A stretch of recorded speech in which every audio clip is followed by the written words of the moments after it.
And welcome to today's segment of The Power of Money. I'm your host, Michelle Graves, affectionately known throughout the United States for over 3 decades as the Money Lady. And as always, I remain committed to bringing you cutting edge information, resources, and people to help you and your family in these difficult days to thrive. Not just to get through the day, but to thrive and to prosper as the scriptures have promised us. Whether you believe or not, it is a truth. As a man believeth, so he is. So again, that is my vision and my foundation for all of you who've been so faithful in watching me over the many, many years. It's funny, I started in television in 1982. It is now 2017. That's a long, long time to be in the world of media as far as visual media. And again, despite all the progress we have seen in the visual media with all kinds of television shows and content, there's still very little what I call authentic media presentation that helps people to order their lives so that they can do well. And that is my heart's commitment. I want you to do well. As now officially a senior citizen myself, I just desire this more than anything. And because of that, like everything else, as you grow older, you begin to recognize that changes are inevitable. Change is a fact of life, a part of life. And I embrace change and recognize what it can do for you and what it can do for myself. It is with that in mind that these next two shows that I'm presenting today are going to be addressing a reformatting of my show and my vision for my viewers. I believe that it's deeper than money. Money is currency, and of course we do need to have money to do well. But as I've grown older, I've recognized there's a whole lot more to this than just about a paycheck or capital if you're in the banking industry.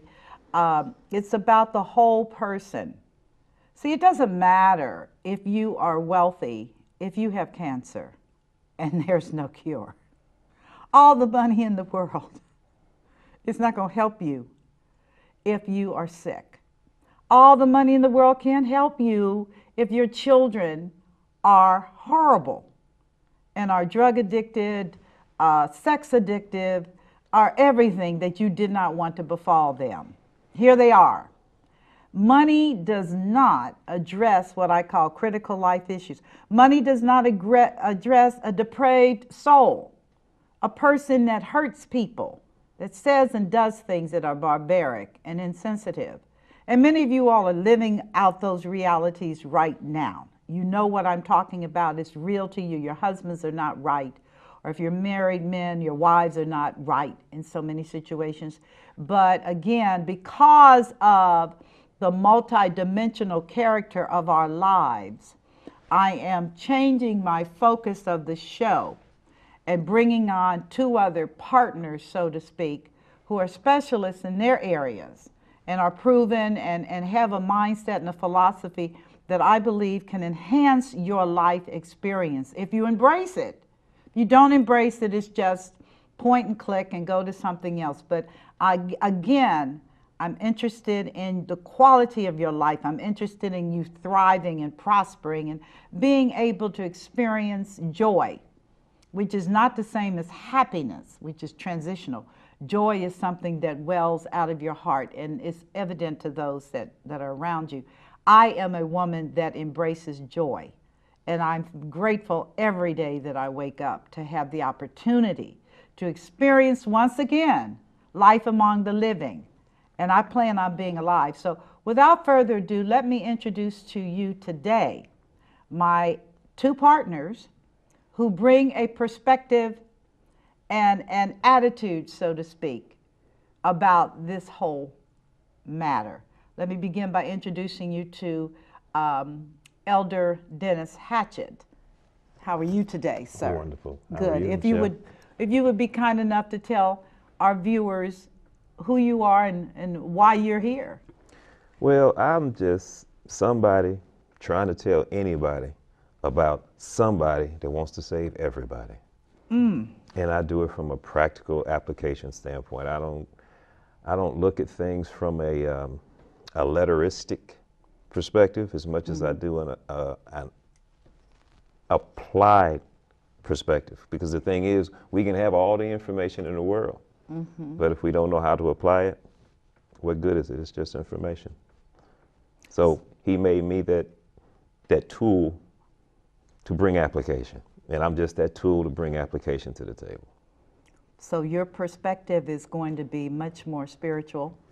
It's going to be spiritual and practical, because the thing is, we speak to the point of Romans 12:16. It says, condescend to all men of low estate. We say that our God is all inclusive. So if he's all inclusive, he reaches everybody, everywhere. We talk about Jesus went everywhere. So we're going to go everywhere. We're going to meet you where you are. We're going to make it practical. We're going to make it so simple a kindergartner can get it. That's going to be amazing to see. Oh boy, it's going to be simple. It's going to be fun. I can't wait. Because you make that statement of joy, and my whole objective is to go through the process with joy. Amen. Because a lot of the things inside the process aren't pretty. And since we're going to deal with some unpleasantries, let's balance that thing out and have the joy to endure the unpleasantries. And it does take a level of joy to get through this. Absolutely. It really Absolutely. does. And the more joy you have in it, the easier you get through the process, because the process doesn't change. An individual's approach to the process is what has to change. And that's why we're doing this. Absolutely. Because people are failing miserably. And they don't know why. And they don't know why. Absolutely. And that to me is just unacceptable. They don't know why, and you are the person, that why person. I love being the why person. I know that. Dr. Rick Howard, my man. Good morning, good morning. Well, I feel a little stiff here because we've been talking for a long time. Yes, we have. About these things. And I was just listening to Elder here. I think he's the answer man. Maybe I'm the mechanic, okay? I'm a naturopath, but at the same time... Tell people what a naturopath is. You're right. Because they have no clue. A naturopath is simply a person who works with physical ailments and things using natural means. We kind of rebalance the life physically, mentally, morally, so that the complete person is whole. So I guess I'm a glorified mechanic. I'd like to think a human mechanic. I get under the hood and look around and say, okay, this doesn't follow the manual, so we got to line this up. But I think something was said here in the discussion already that's real interesting to me, and I think vital, is that every one of us has a taste of defeat, failure, things not going right. And in some sense, for this earth, for this time, that's a normality. But it is not the ideal, okay? So sometimes you have to look at things from a perspective of where am I and how can I move from here? A lot of people dream, but as Elder said, they don't know how to move from where they are. So it's stuck. Stuck. So that's not casting any stones about anything, because we all have spun our wheels in the mud a little bit, physically, mentally, morally. We've all spun our wheels a little bit. But the issue, and I think the thrust of what you're retooling your show is about, is moving forward. How do we move forward and make that a consistent lifestyle, not just something you do today, but how do you move forward and really conscientiously get the wheels moving? You got to have three things. Okay. You've got to have, number one, a sense of guidance. If I don't know where I'm going, but I got a full tank of gas and new tires, it does me no good. I got to first say, where am I going, right? the gas and the tires, the gas is giving me the power to go, okay? So I have to have resources of some sort to move, to be able to go. Otherwise, I got a new car, new tires, no gas. So perhaps the resources, the power, the ability, the money, those are resources that fuel my journey. Right. If I get caught up in sniffing the gas, I'm gonna die. So many people get caught up sniffing the gas, right. And they get intoxicated and they can't move forward. Okay, so That's you an need excellent so analogy. you need a sense of where you're going, a direction, right? Yes, sir. Yes, You need resources, and then the tires need to be properly inflated and balanced, and that's the physical. If your body is not properly inflated and balanced, your journey will be rough, if at all. Right. Right? Absolutely. So many people have a great idea about what they want to do and how they want to go, and they've spent their life pursuing the gas to go, only to come out and see somebody has slashed their tires. Whoa. Then the whole journey is delayed, if not canceled, because the tires are slashed. So that's how I feel about the conversation we're having these next two shows. It's really about, number one, evaluating where are you? And maybe I'm leaning this way and I need new tires. Maybe I'm leaning this way and I don't even know where I'm going. Right. I don't even know where, I don't know how to read the map. It's upside down. So I think it's a tremendous thing that you're putting forth here. It's my heart, because I'm telling you, in all my years in the field of money and wealth, and you're involved with people's lives. You're there because how they handle their money tells you a lot about what's going on inside of their head, and they do not have a roadmap for life. Right. So they do things that are just bizarre, and then they justify it in their mind as, this is what I do. And I'm like, but that's crazy. I mean, there's no normalcy there as I define normal, okay? Why buy things you can't afford? Because that's what I want to do. Well, where is your brain? What's happening here? Why would you hurt yourself? What is your take? Well, you know, that's very prevalent because many don't know what they're doing to themselves. Because I have spoken to the reality that we have to accept the responsibility for the things we present. I said, because everything that we do sends a message. Everything that we say sends a message. Everything we don't say sends a message. And also those things that we don't do, they send a message. But do we accept responsibility for the messages we're sending? Or are we even cognizant to even understand what messages we're sending? And the thing is, many of those things determine our character and who we are. So when you're presenting those things and you're sending those messages, do you not understand you're identifying yourself to someone? And what identification are you giving if you're not aware of the signals you're sending? That's very powerful. So in a lot of instances, I speak to a reality that we haven't been taught because the people before us weren't taught. So now what do?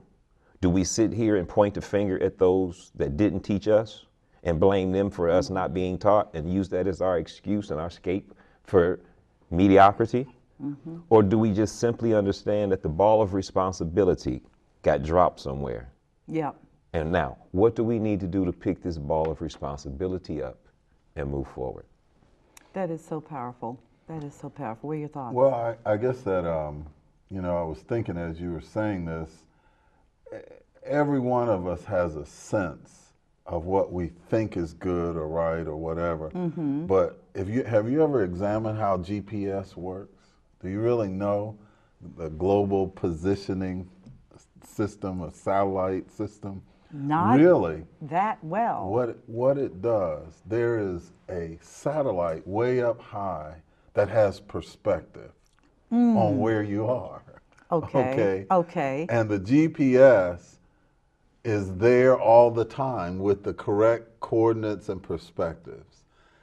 The person driving is their responsibility through the adaptive media there we have in our car and our phones to check in and keep checking in to make sure I'm driving according to the correct guidelines. Because sometimes I turn wrong and it says recalculating. Oh, Exactly. it does. It does say recalculating. And that's okay. Yeah. You know, when GPS first came out, they used to get a little attitude. That And tell you to make a U-turn right now. Well, okay, we don't need to get upset with anybody, but we all have to recalculate. And as long as we have a standard to refer to, then we can recalculate accordingly. But the dangerous thing about the life we live is that there are a lot of voices in this world that are saying, I'm the one. Right. I mean, wow. Right. We only have to look at our current political situation. I know. I'm like, really? There's a lot of voices that are saying, and you wonder, who am I listening to? Why am I here? That's the question. To me, that's where the guidance comes in. You have to have a grounding, even medically. And I see it all the time, and I've been dealing with some really difficult situations, young people, old people, and the voices you listen to literally can determine whether you shorten or lengthen your life from a human perspective. Hold that thought, because that is the voices, viewers, did you just hear what he said? The voices you listen to will determine the length of your life. Is that correct? The length or the shortness. Or the shortness of your life. Absolutely. So be careful who you're listening to. Okay, are they talking a language that resonates in your spirit man? Is that correct? That's it. Okay, so if they're not, then you need to let that go. Correct? And that's a kind of challenging thought right there. I mean, whether it be a diet or a person or a relationship or a money decision or job decision, sometimes. Now, listen to this. I got to be in Memphis in a couple of weeks, and I'm going to be talking about something, but I'm going to share with you part of what I'm going to talk about. The first question I decided already I'm going to ask these people in Memphis, and I hope they're not watching. So they can be surprised, right? Okay. But the question is, how can you change your life without first changing your mind? Oh, now you got something to say about that. That's a sermon. How can you change your life if you cannot change your mind? Without first changing your mind. I mean, if you go biblically, the young man, the prodigal son, he changed his mind while he was in the pig pen, and then his body followed his change of mind. Woo! Come on. He said, I will arise and go to my father. Yes, he was still in the pig pen when he said it. that. Some of us have to acknowledge physically, mentally, morally, we're in the pig pen. I hate to say it, I'm in the pig pen. I have to admit, but if you never acknowledge where you are, the GPS can't even guide you. Ooh-wee. Absolutely. Okay. Absolutely. Come on with it. The power of a made-up mind is a power that we truly, truly, truly do not give acknowledgement to the significance of. Because the thing is, and I'll use this example. When you were a child and mama made some nice fresh cookies, and the cookies just came out the oven, and the smell is, the aroma is just permeating through the room, and it just calls your name. And as that child, you want the cookie. And mama said, you can't have a cookie until after we eat. And you make up in your mind as the child, I'm gonna get the cookie. And if you got to pull the chair up, climb up on the cabinet, swing from the ceiling fan, whatever's necessary, you get the cookie. You might have to deal with the punishment and the repercussions that come along with getting the cookie. But when you made up your mind to get that cookie, you let nothing separate you That's a book title, The Danger of Sweet Things. Come on. The danger of sweet things. Oh my goodness. Oh my God. Write that down. But in the essence of the danger of those sweet things, you still have to make up your mind. Because now, when you make up your mind, how much of this sweet thing am I going to endeavor into? And what purpose does it serve? What value does it have? And am I the only benefactor? Because if you're the only benefactor, who are you living for? Because the thing that I've come to understand about life, everything that you do for someone else, our Father makes happen for you. So if you're focused on doing for you, and our Father's focused on doing for you, is that kind of like overflow? Is that too sweet? Because if you put too much sugar in the Kool-Aid, you can't even stir it because it's so thick. And then you can't drink it because it's just gunky. Exactly. So when do we learn that we have to balance the things of life, the desires of sugar, the desires of whatever we have in before us, and say, okay, now when do I say to myself, self, what is this for? Coming to that analytical part of understanding the purpose of a thing, because Miles Monroe said, until the purpose is known, abuse is inevitable. Many of us live in this dimension of abuse, and it's normal. And we don't even know our normality is abusive. Why? Because it's what we've done all of our lives. We don't recognize when our body starts to act adversely to our abuse with the illnesses and the sicknesses that we brought this on ourselves. We don't even recognize it. Because the thing that I've recognized is the cause is so far away from the result. We never connect the dots and tie the two together. Absolutely. So how, I guess my question would be, from a programmatic standpoint, you know, what or how is the design of this show moving to help people grasp hold of that? I mean, we can talk really good, we can just keep talking all this time, but in terms of practicality, there should be tools, there should be outlets, there should be opportunities for the viewers to be able to be responsive. Exactly. Because, you know, you said something. And I've heard a lot, and we've all heard a lot in the last number of years about purpose, right? And purpose and purpose and purpose. But really, there's something higher than purpose. Come on. I'm holding my breath.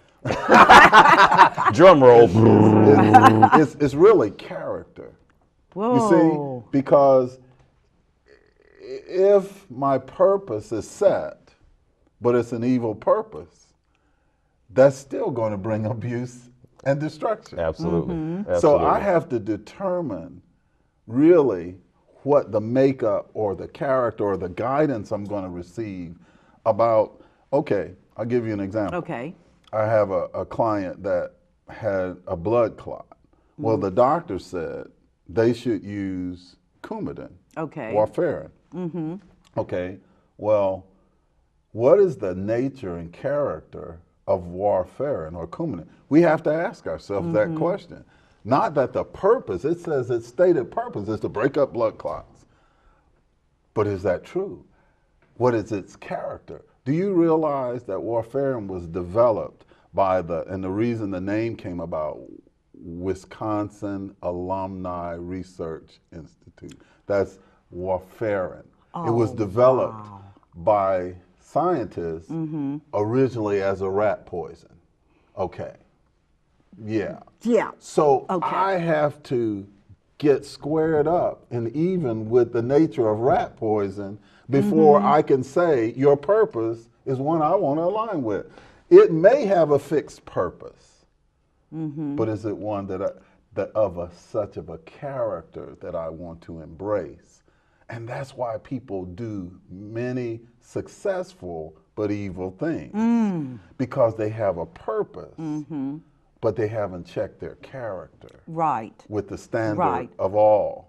And I think before people go off half running with information. Information can be dangerous Yes, it without can be. direction. Absolutely. Purpose gives you direction for information so that it can become knowledge and then wisdom.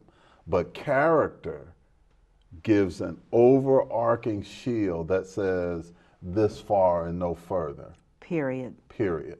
You see, I will never take something into my body that knowingly will harm me. I will never do something to you that knowingly harms you, because I must love my brother as I love myself. So I have to learn to do according to character and let character shape purpose and let purpose direct my action. Woo! Come on. Now I want to respond to your inquiry with regard to where this show is going.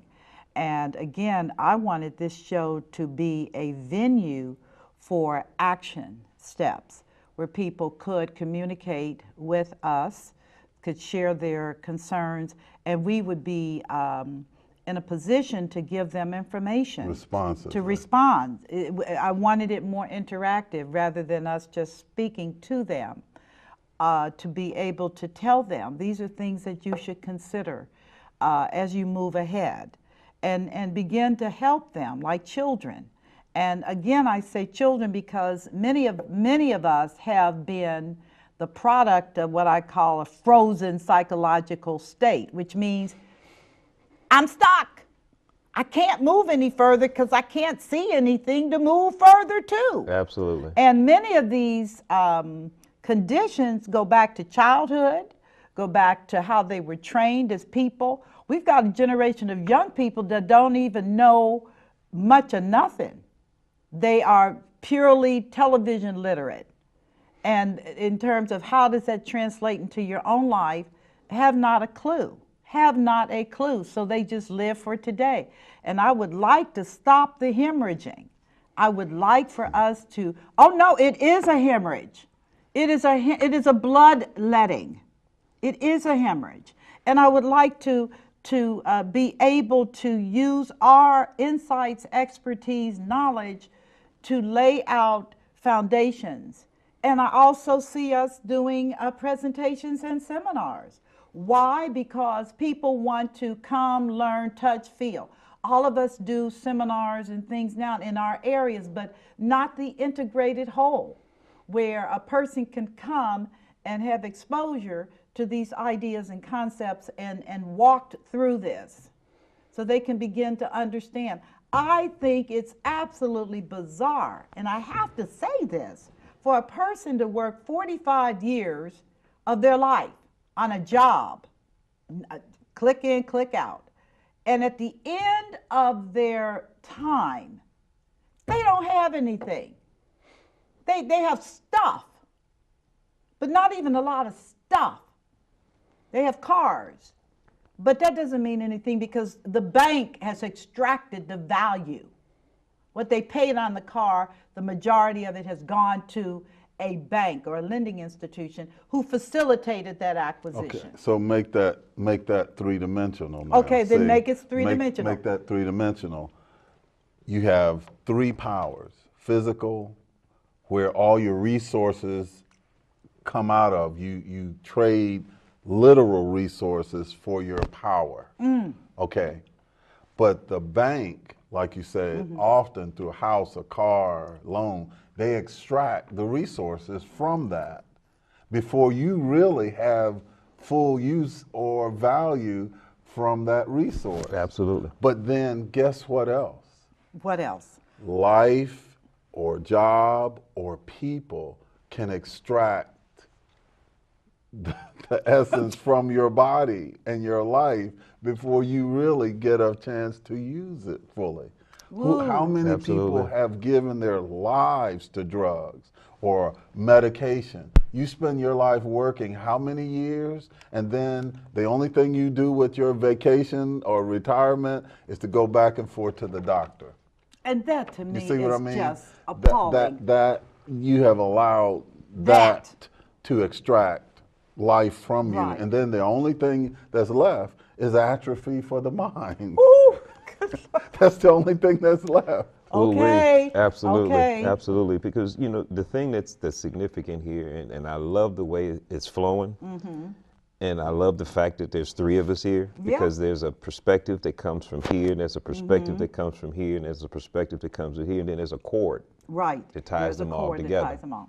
And the thing that I'm truly liking about the setup and the foundation of what we're doing is going to be not only an information source, but it's actually going to be an opportunity to be educated on the information you're being given.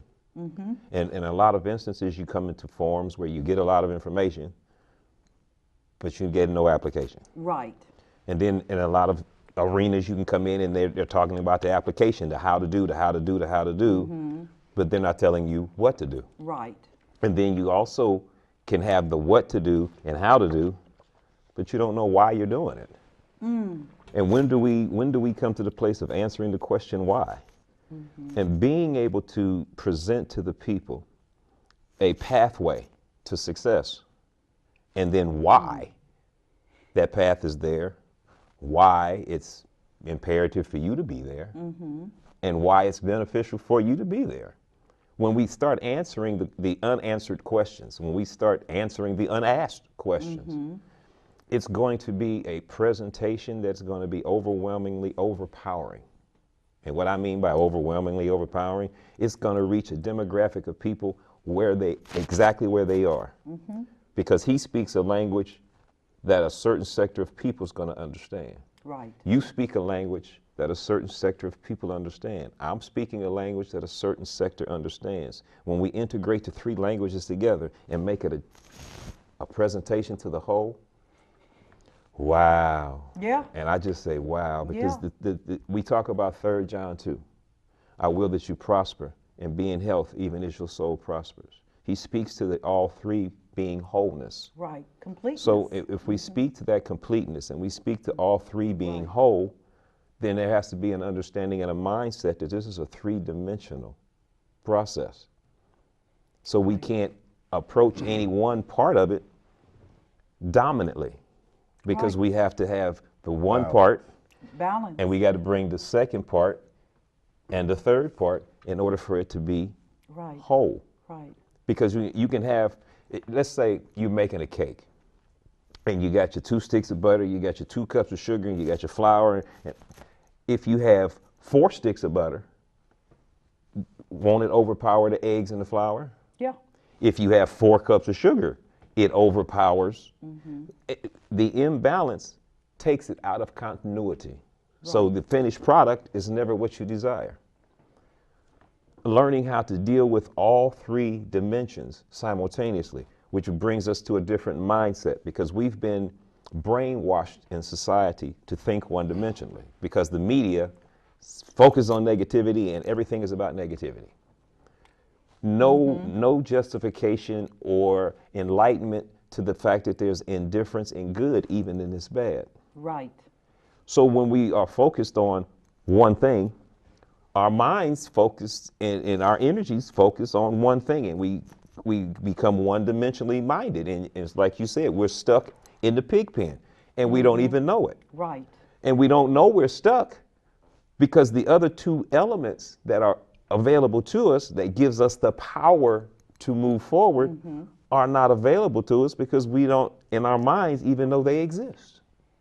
What do you think about that? Well, I guess I'm listening, and I think it's, like you said, it's great because from a standpoint of practicality, there's a level of I guess learning and coming along just to even understand the information, which is easy to do in a room like this when you're sitting and there's no bill payer knocking at your door or calling you or whatever.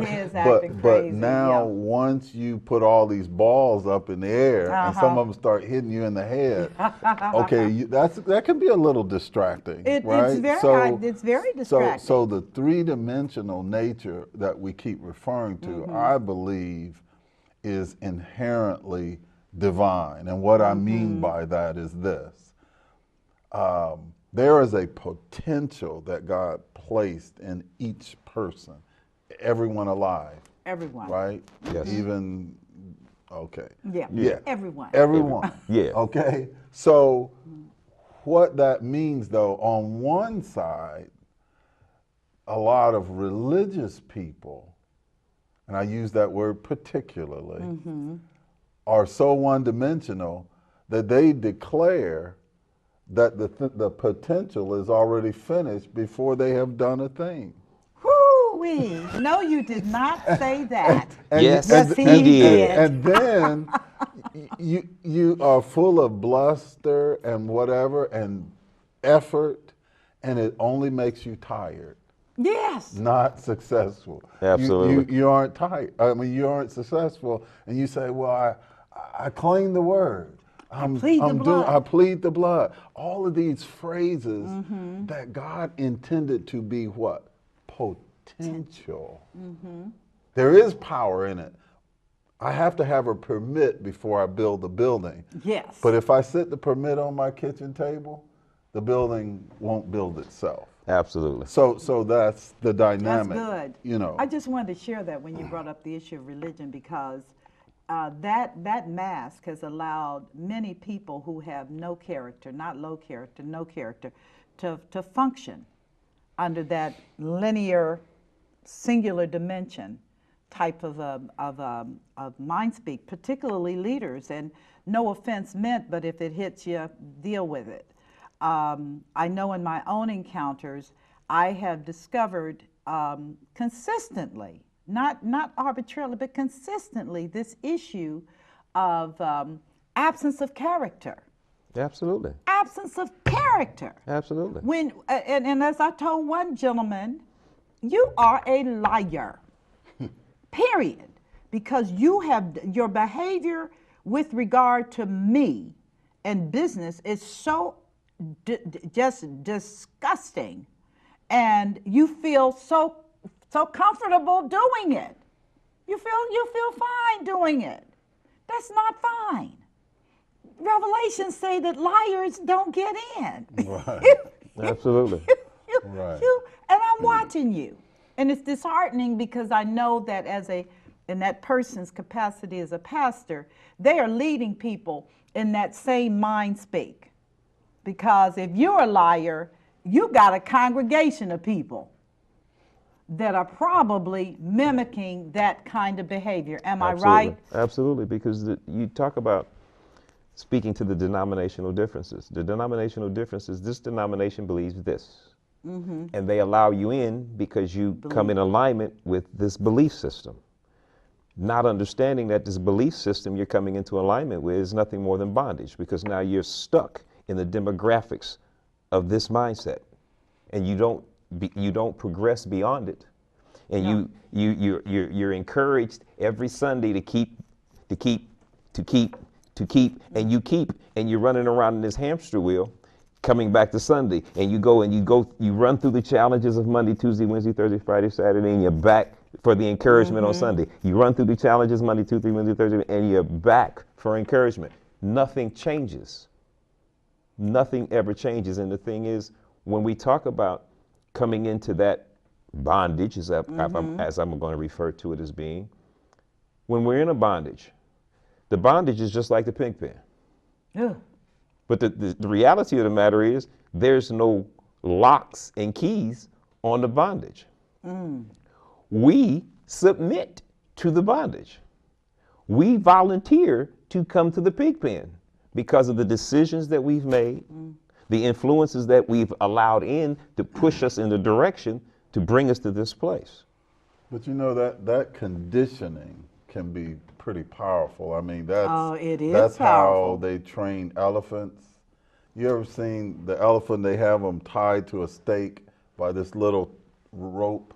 Exactly. And the elephant could break that rope anytime he felt like it. Exactly. But from a child, they train the elephant, they tie it with this rope.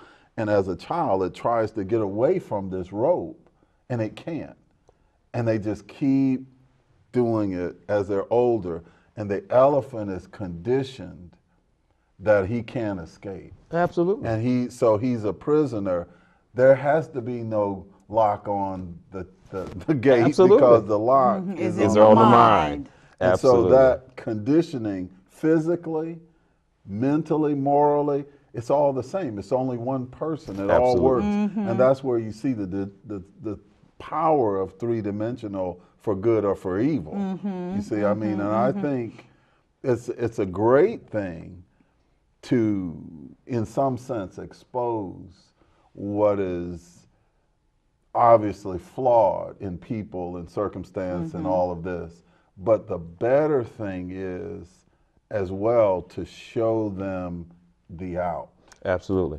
You know, I mean, Jesus, so if you give them the key, you give them the key for the potential, right, and say, this is how you turn the key in the ignition, and this is how you put it. See, the learner has a permit, but it is he doesn't have the possibility of driving until he's safe. Right. I wish that were that way for life, but it's not. There are people driving all over, running people down, driving through lights. Yeah, absolutely. Having fun, so to speak. Yeah, right. Until their life crashes. So in a real sense, maybe what we're doing is offering a driver's course. Maybe we're giving you instruction for your permit, training so for that life. so you have training for life. Absolutely. And once you have that, the greatest thing is when a person has physical potential, his mind is activated. Now he thinks, wow, I'm going to do more with my life. I mean, for me, one of the greatest things I learned is, you know, 60 years old is the end of life, right? you can still move. I mean, you can still do yeah, stuff. yeah. That, to me, yeah. No, think about it. There are young people, 40 years old, and they're old as whatever because their mind has been locked up for so many years. Their body becomes locked up. Absolutely. Their moral direction becomes blind and pointless. And the Father never intended. Now, I will say this, and this is a bold statement, but I'm going to make it anyway since we're talking. Yeah, we're talking. Okay, I think when it comes to health, when it comes to religion, whatever venue you want to put it in, there's a stark reality that most people don't want to deal with, and that is everybody can't be right. Ooh. Everybody can't every be doctor, every health person, every person, everybody can't be right. Right. Okay? Right. Okay, let's just say that. Absolutely. Everybody can't be right. Right. Jesus said it himself. He said, broad is the way, and smooth is the path that leads to destruction, and many yes, sir, there be that will find it. Yes, sir. But narrow, straight, difficult, hard is the way that leads to eternal life, and few there will be that will find it. It's the same with success on any venue. You're right. I mean, and that's why he said, the poor you will have with you always. That's what Hopefully not the same poor. Absolutely.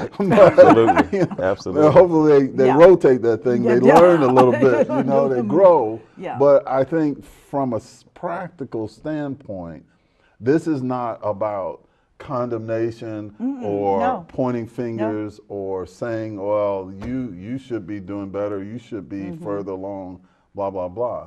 But it really is about saying, like the GPS says, where do you want to go? Where are you? Wow. I agree. And along with that,